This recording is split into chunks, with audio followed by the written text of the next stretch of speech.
नमस्कार सभी विद्यार्थियों का हार्दिक स्वागत। आज हम जिस टॉपिक पर आपसे बातचीत करेंगे उस टॉपिक का नाम है रिपोर्ट राइटिंग एंड प्रेजेंटेशन। शोध कार्य जो किया जाता है उसका जो लास्ट एंड फाइनल जो स्टेप होता है उसमें आपको उस आपके शोध कार्य की आपने जो रिसर्च किया है उसकी रिपोर्ट लिखनी होती है और उनका प्रेजेंटेशन देना होता है। तो आज हम उसी के बारे में आपसे बातचीत करेंगे। तो बहुत ही महत्वपूर्ण टॉपिक है, सभी विद्यार्थी पूरा ध्यान से सुनेंगे क्योंकि जब वो अपना रिसर्च कार्य करेंगे तो उस समय उनके लिए बहुत ही महत्वपूर्ण जानकारी होगी। और इसके साथ साथ हमारे जो एमकॉम के विद्यार्थी हैं उनके लिए भी ये बहुत महत्वपूर्ण चैप्टर है। तो शुरू करते हैं। रिपोर्ट राइटिंग एंड प्रेजेंटेशन, शोध प्रबंध का लेखन व प्रस्तुति। शोध प्रक्रिया का अंतिम चरण शोध प्रबंध को तैयार करना और उसको प्रकाशित करना है।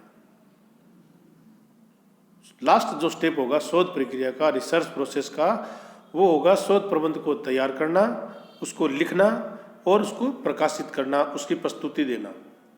प्रत्येक शोध प्रक्रिया में प्राप्त सूचनाएं तथा उनके विश्लेषण पर आधारित निष्कर्षों एक शोध प्रबंध के रूप में प्रकाशित किया जाता है। जो आपने शोध प्रक्रिया में जो सूचनाएं आपने प्राप्त की हैं उनका एनालिसिस किया है और उन एनालिसिस के आधार पर आपने कुछ कंक्लूजन निकाला है, निष्कर्ष आपको मिले हैं, उनको एक रिपोर्ट के रूप में आपको लिखना होता है, उनको प्रकाशित करना होता है और उसका प्रेजेंटेशन आपको देना होता है ताकि संबंधित व्यक्ति को उससे संबंधित जानकारी प्राप्त हो जाए। शोध प्रबंध का निर्माण व प्रकाशन यद्यपि शोध कार्य पूर्ण हो जाने के बाद ही हो सकता है। शोध कार्य आपने पूरा कंप्लीट कर लिया है, उसके बाद ही आपका शोध कार्य है वो निर्माण, उसका लेखन और प्रकाशन हो सकता है। तथापि उसके आकार, स्वरूप, अंतर्वस्तु आदि की योजना आपको पहले से बनानी पड़ती है कि आपका जो फ्रेम होगा वो कैसा होगा, उसका स्वरूप कैसा होगा, उसकी अंतर्वस्तु क्या की योजना आपको पहले से तैयार करनी होगी। शोध प्रबंध में भाषा तथा विचारों की स्पष्टता, सरलता तथा शुद्धता का होना परम आवश्यक है। आप जो शोध प्रबंध में भाषा यूज करेंगे उसमें विचारों की स्पष्टता होनी चाहिए, पूरी क्लियरिटी होनी चाहिए और सरलता से कोई समझ सके ऐसी लैंग्वेज आपको उसमें यूज करनी है। इसके साथ साथ आपको शुद्धता का भी ध्यान अति आवश्यक रूप से रखना होगा ताकि उसके संबंध में किसी के मन में कोई गलत धारणा न पनपे, कोई उसका गलत अर्थ न निकाले। शोधकर्ता को शोध प्रबंध में अपना सुझाव इस प्रकार देना चाहिए जो कि व्यवहारिक हो और देश और समुदाय में उपलब्ध संसाधनों की सीमा के अंदर, अर्थात सुझाव इस प्रकार का न हो जिससे कि उपलब्ध संसाधन जैसे धन आदि की सहायता क्रियान्वित करना राष्ट्र के लिए संभव नहीं हो। आप ऐसा कोई शोध कार्य न करें जिसमें आपको इतने धन की आवश्यकता हो कि उसका प्रबंध भी न हो सके।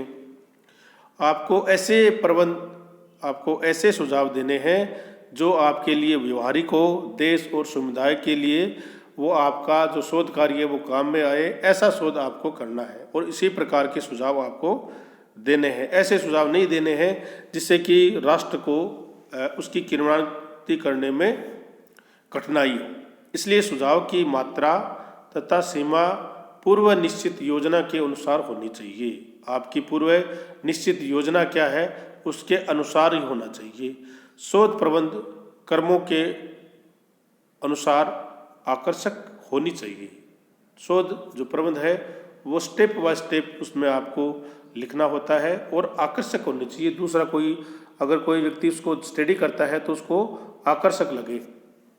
शीर्षक तालिकाएं, पद की सूची, रेखा चित्र, डायग्राम्स के आदि का व्यवस्थित क्रम के अनुसार यथास्थान प्रदर्शित करना चाहिए और संलग्न पत्रों आदि को भी यथावत रखने चाहिए।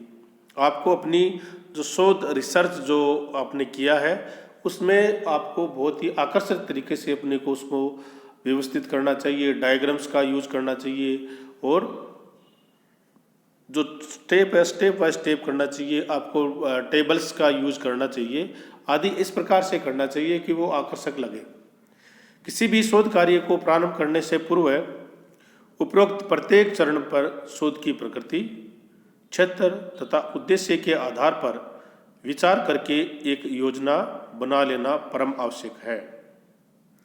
प्रत्येक चरण में शोध की प्रकृति, क्षेत्र तथा उद्देश्य के आधार पर विचार करके एक योजना बना लेना परम आवश्यक है। इसका कारण ये है कि शोध की योजना जितनी सही, व्यवहारिक, त्रुटि रहित, अनुसंधान के उपयुक्त होगी, शोध कार्य भी उतना ही सुविधाजनक ढंग से संचालित करना संभव होगा और शोध कार्य के बीच में से ही उसे रोक देना या अन्य किसी रूप में बाधा प्राप्त होकर निराशाजनक परिस्थिति में फंस जाने की संभावना आपकी बिल्कुल कम हो जाएगी। इसलिए कि आपकी शोध की योजना जितनी सही, व्यवहारिक और त्रुटि रहित होगी तो आपको ये बाधाएं का सामना नहीं करना पड़ेगा। आपका अनुसंधान उपयुक्त होगा, शोध कार्य में उतनी ही आपको सुविधा मिलेगी। इसलिए आपको शोध कार्य इसी के अनुरूप करना चाहिए। परियोजना कितनी व्यवहारिक, त्रुटि रहित होगी, ये शोधार्थी की जो योग्यता है, उसका अनुभव है, उसकी दूरदर्शिता है और सामान्य ज्ञान और सूझबूझ पर निर्भर करता है। कोई भी परियोजना, कोई भी रिसर्च कार्य जब हम करते हैं तो उसमें व्यवहारिक ज्ञान और त्रुटि रहित हो, इसके लिए जो शोध कर रहा है उसकी योग्यता क्या है, उसका अनुभव क्या है, दूरदर्शिता, सामान्य ज्ञान और सूझबूझ उस पर निर्भर करती है। परंतु कितनी ही अनुभवी योग्य शोधार्थी क्यों न हो, समस्त परिस्थितियाँ, संभावनाएं, कठिनाइयों का पहले से बिल्कुल सही अनुमान लगाना बहुत ही कठिन है। अगर आप में इतनी योग्यता है, उसके बावजूद भी आपको समस्त परिस्थितियों का और कठिनाइयों का सही अनुमान लगाना संभव नहीं होगा और होगा तो बहुत ही कठिन कार्य ये आपके लिए होगा।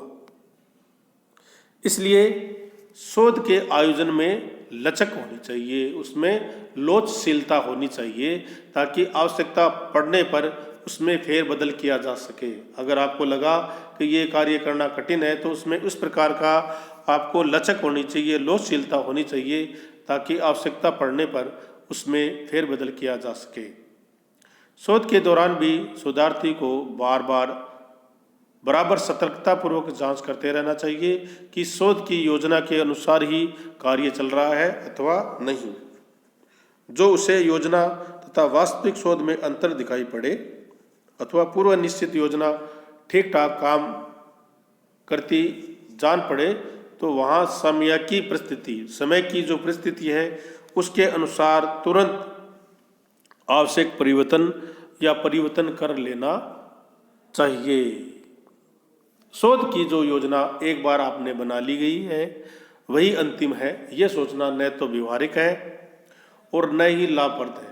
आपने ये पहले से ही डिसाइड कर लिया कि जो मैंने रिसर्च कार्य कंप्लीट कर लिया है वो फाइनल है, उसमें कोई चेंज नहीं करना है, तो ये बहुत ही अव्यवहारिक है और न आपके लिए वो लाभदायक है।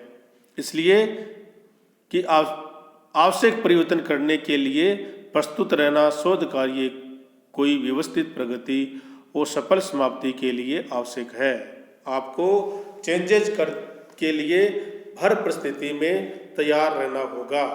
अगर आप चेंजेस के लिए हर परिस्थिति में तैयार नहीं रहेंगे तो आपको बहुत सी कठिनाइयों का सामना करना होगा। इसलिए आवश्यक है कि एक शोधार्थी इस सत्य को कभी नहीं भूलना चाहिए कि शोध कार्य में परिवर्तन नहीं किया जा सकता, उसको परिस्थितियों के अनुसार उसमें परिवर्तन करना चाहिए ताकि आपको उसमें कोई कठिनाई नहीं हो। इस प्रकार से हम अपना शोध कार्य का लेखन करते हैं और उसका प्रस्तुतिकरण, उसका प्रेजेंटेशन आपको देना होता है ताकि लोगों को आपके शोध कार्य के बारे में जानकारी मिल सके। आप सभी विद्यार्थियों का बहुत बहुत धन्यवाद कि आपने इसको पूरा ध्यान से सुना। Thank you.